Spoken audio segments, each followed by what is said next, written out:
आप सभी का। My self Mahendra Devanda. आज हम पढ़ेंगे रेस्पिरेशन के बारे में।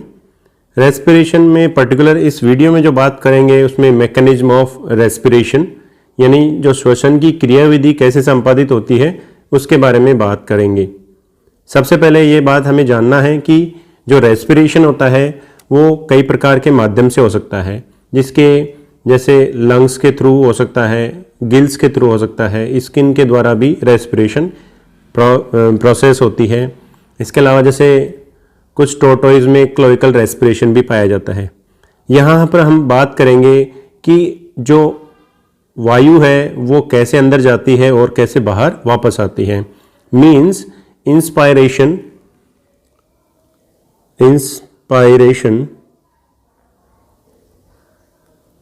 एंड एक्सपायरेशन की प्रोसेस को हम समझने का प्रयास करेंगे।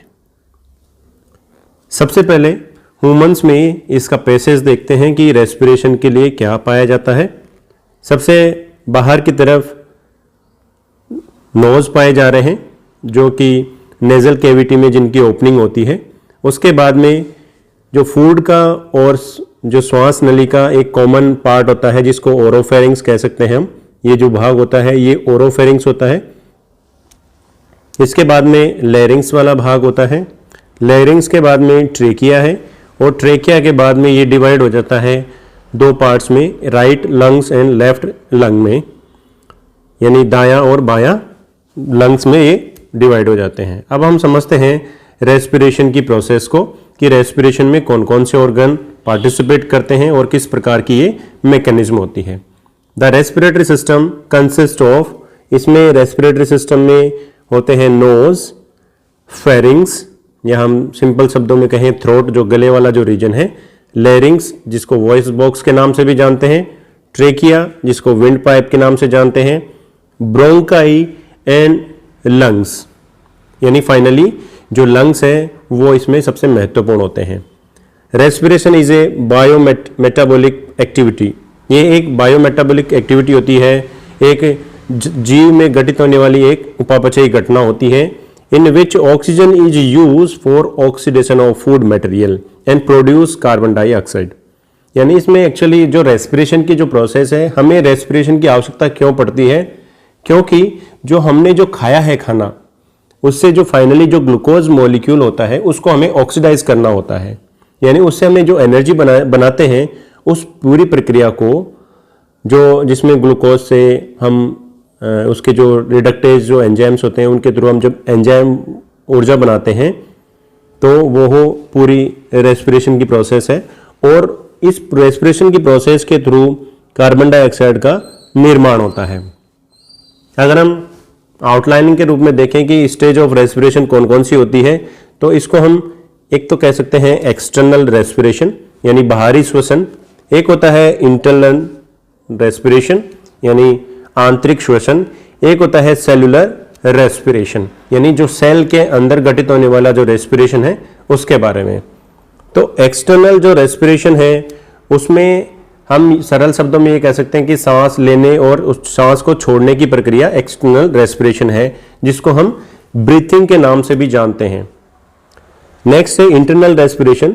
इंटरनल रेस्पिरेशन में जहां लंग्स की जो फाइनल जो यूनिट है एल्वियोलाई, एल्वियोलाई से ब्लड कैपिलरीज के बीच में जो और जहां तक वहां से जो एक्सचेंज हो रहा है, और इसके अलावा जहां तक टिश्यू में जो ब्लड के थ्रू जो ऑक्सीजन पहुंच रही है वो है इंटरनल रेस्पिरेशन। यानी जो एल्वियोलाई होती है लंग्स की जो एल्वियोलाई होती है उसके पास में जो कैपिलरीज है उसमें O2 और CO2 का एक्सचेंज होता है, और यहां से ये किसी दूर ब्लड के थ्रू ऑक्सीजन और CO2 किसमें चली जाती है, कोशिकाओं जो ऊतक होता है वहां तक पहुंचती है। उसके बाद में जो ऑक्सीजन जो सेल में पहुंच जाती है उसके बाद में वहां पर सेल्यूलर रेस्पिरेशन की घटना होती है। अब जो एक्सटर्नल रेस्पिरेशन है उस पर हमारा फोकस रहेगा इस वीडियो में। एक्सटर्नल रेस्पिरेशन जिसको हम ब्रीथिंग मैकेनिज्म के नाम से जानते हैं, ये दो स्टेप्स में होती है। एक होती है इंस्पायरेशन, एक होता है एक्सपायरेशन। इसको यूं भी कह सकते हैं निश्वसन, इंस्पायरेशन को निश्वसन कहते हैं हिंदी में, और एक्सपायरेशन को उत्सर्जन कहते हैं। इंस्पायरेशन यानी अंदर की तरफ ऑक्सीजन जब ली जाती है बाहरी वातावरण से तो यह इंस्पायरेशन होता है। Means air taken from outer environment into the lungs. जब बाहरी वातावरण से ऑक्सीजन को फेफड़ों के अंदर लिया जाता है तो यह कहलाता है निश्वसन या इंस्पायरेशन। दूसरा है expiration, air release from lungs to an external environment, जिसमें ऑक्सीजन को लंग्स से बाहरी वातावरण में छोड़ा जाता है, यह होता है एक्सपायरेशन। अब हम समझते हैं रेस्पिरेटरी बॉक्स के बारे में। रेस्पिरेटरी जो श्वसन बॉक्स होता है वो एक महत्वपूर्ण पार्ट है इसमें, क्योंकि जो रेस्पिरेटरी बॉक्स के अंदर की तरफ हमारे लंग्स स्थित होते हैं, जो 2 लंग्स हैं वो यहां पर इसके अंदर सुरक्षित रहते हैं। जो रेस्पिरेटरी बॉक्स होता है उसका निर्माण sternum, vertebral column, diaphragm, pharynx and ribs के द्वारा होता है। यानी जो स्टर्नम होता है वो, वर्टिब्रल कशेरुकदंड है वो, डायाफ्राम, फेरिंग्स का पार्ट और जो पसलियां होती है ये सब मिलकर रेस्पिरेटरी बॉक्स का निर्माण करती है। अब इनकी स्थिति देखें कि स्टर्नम किस पोजीशन पे होता है। तो sternum on ventral surface, diagram में यहां पर जो ये पार्ट दिखाया गया है ये स्टर्नम का पार्ट होता है, ये स्टर्नम होता है जो कि वेंट्रल अधर सतह पर स्थित होता है।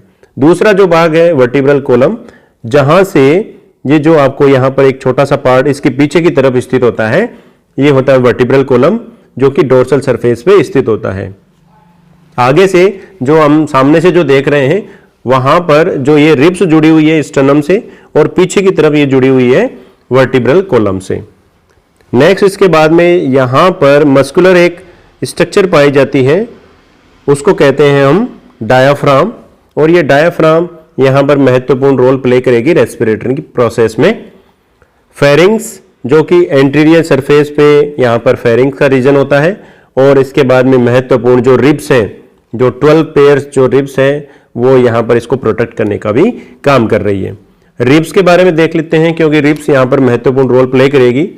रिब्स 12 पेयर में पाई जाती है वुमेन्स में, जिसमें इसको डिवाइड किया जाता है 3 पार्ट्स में। मींस यहां पर ट्रू रिब्स पाई जाती है जिनका नंबर होता है 7 पेयर्स। ये पेयर में पाई जाएगी क्योंकि कुछ इस तरफ पाई जाएगी और ऐसे ही समान प्रकार से इस तरफ पाई जाएगी, तो ये पेयर्स में पाई जाती है, जोड़ी में पाई जाती है। ट्रू रिब्स होती है क्योंकि इनकी पहचान attach with the vertebral column and sternum, जो कि आगे से तो जो हमें सामने वाला भाग दिखाई दे रहा है स्टर्नम से जुड़ी हुई रहती है और पीछे की तरफ वर्टिब्रल कॉलम से जुड़ी हुई रहती है, तो उनको ट्रू रिब्स कहा जाता है। 7 पेयर्स इनका नंबर होता है। नेक्स्ट इसी में फॉल्स रिब्स जो होती है उनका नंबर होता है 3 पेयर्स, यानी वो संख्या में 6 होती है, और ये attach with the vertebral column, ये सिर्फ पीछे जो वर्टिब्रल कॉलम है उसी से जुड़ी हुई रहती है। इसके बाद में और 2 पेयर में और पाई जाती है जो कि फ्लोटिंग रिब्स कहलाती है, क्योंकि ये laterally process of the vertebral column, ये लेटरली प्रोसेस होते हैं वर्टिब्रल कॉलम के।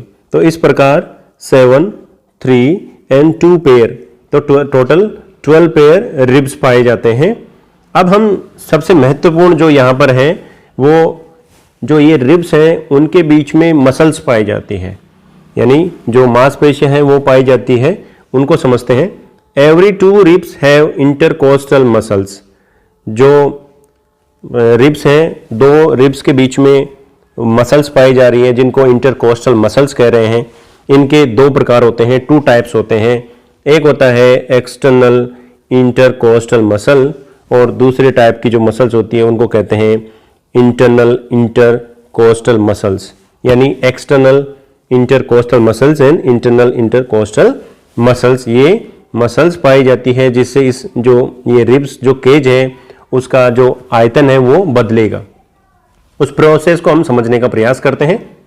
यहाँ पर जो रिब्स केज जो हमें दिखाया गया है उसमें हमें जो पार्ट्स हैं वो दिखाई दे रहे हैं, जिसमें से ये जो पार्ट है ये हमें रिब्स के हैं। यहाँ डायफ्राम है जो कि इसके वॉल्यूम को पूरी तरह से प्रभावित करता है। जैसे यहाँ पर इस प्रोसेस को एक बार ब्रीफली समझते हैं, फिर हम डिटेल से समझते हैं। सबसे पहले एयर इनहेल करना कब होगा, यानी हमें ऑक्सीजन जब अंदर लेनी होगी तब क्या करना पड़ेगा। ये नोजल पैसेज के थ्रू भी जा सकती है और माउथ के थ्रू भी इसकी एंट्री हो सकती है। उसके बाद में लेकिन ये प्रोसेस अंदर कैसे जाएगी, इसके लिए ये जो हमें डायफ्राम है वो जब नीचे की तरफ खिसकता है, ये नीचे की तरफ जैसे ही खिसकता है और इसमें जो मसल्स पाई जाती है उनमें भी कॉन्ट्रैक्शन होने की वजह से ये ऊपर की ओर उठती है, ऊपर की ओर जाती है और डायफ्राम नीचे की तरफ जाता है और जो अपना रेस्पिरेटरी बॉक्स है उसका आयतन बढ़ जाता है, तो जो ऑक्सीजन है वो अंदर आ जाती है, क्योंकि ऑक्सीजन जो फेफड़े होते हैं वहां पर पार्शियल प्रेशर कम हो जाता है, वहां पर वायु का दाब कम हो जाता है, इसलिए बाहर से वातावरण से ऑक्सीजन शरीर में प्रवेश कर जाती है।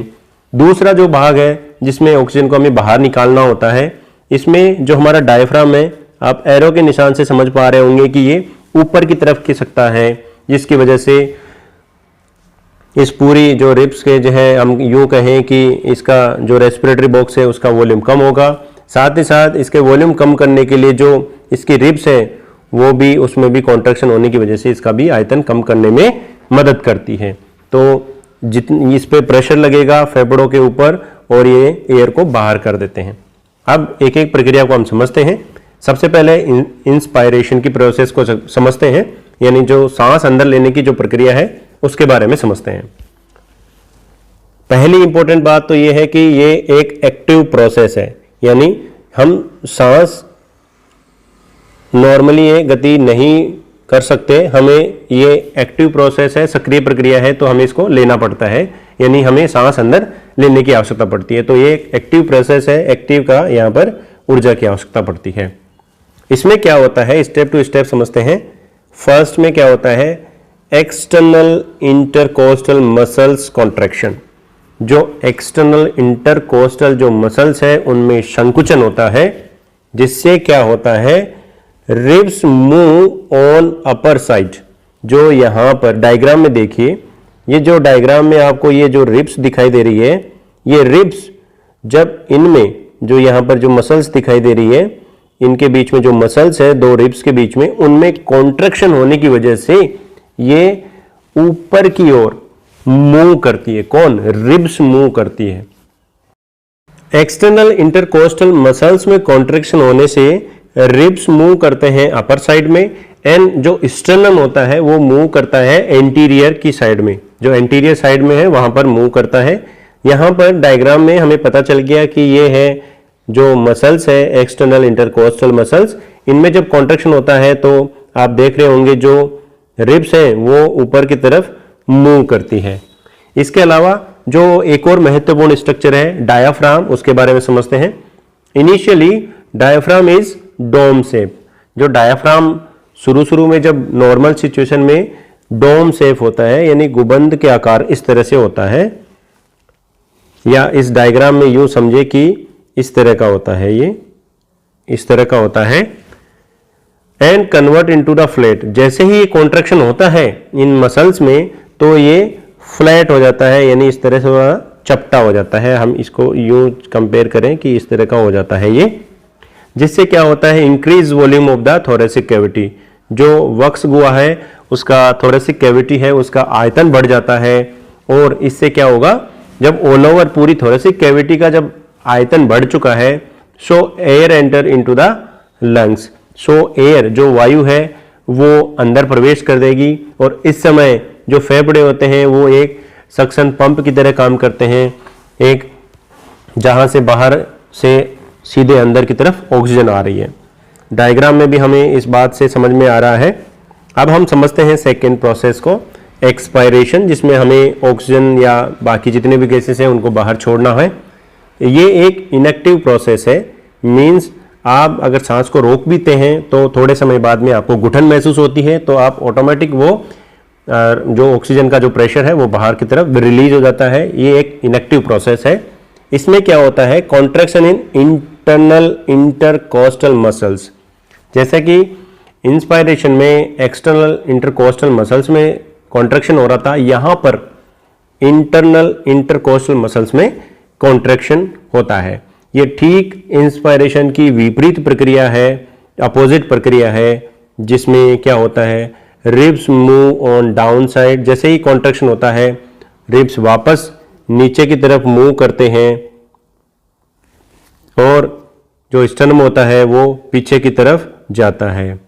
फाइनली डायफ्राम जो डोम शेप में था वो अपने वापस अपनी इस डोम शेप स्थिति में आ जाता है, जो कि पहले फ्लैट था वो अब नॉर्मल अपने डोम शेप स्ट्रक्चर में वापस आ जाता है, जिससे वापस थोरेसिक कैविटी का वॉल्यूम कम हो जाता है। और यहाँ से जैसे ही वॉल्यूम कम होगा, बाहर को वो जो वायु फेफड़ों के अंदर रहती है उसको बाहर धकेल दिया जाता है।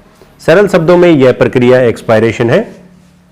और यहाँ पर जो महत्वपूर्ण पार्ट है या जो कुछ क्वेश्चनों को हमें ध्यान में रखना है, जो कि है एक तो internal intercostal muscles, external intercostal muscles, इसके अलावा जो एक्टिव और इनएक्टिव प्रोसेस है वो किस तरह से काम कर रही है, डायफ्राम कौन सी स्थिति में किस प्रकार का बिहेव करता है, किस प्रकार से हमें दिखाई देता है, उसके अलावा जो रिब्स केज है या थोरेसिक कैविटी है उसमें कौन कौन भाग लेते हैं, ये पूरी प्रक्रिया के बारे में हमें जानकारी होनी चाहिए ताकि हमें आसानी से ये चीज़ समझ में आए।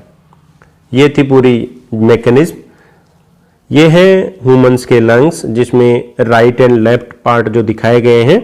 यहाँ ये जो हमें एक मसल्स के समान मसल से बना हुआ जो स्ट्रक्चर जो दिखाई दे रहा है, ये है डायाफ्राम और ये है राइट लंग, जिसके 3 भाग होते हैं। ये होता है लेफ्ट लंग, जिसके 2 भाग होते हैं और इनके जो ये बाहर की तरफ से कवर रहते हैं रिब्स केज के द्वारा। हम इस वीडियो में इतनी ही बात करेंगे। Thank you to all.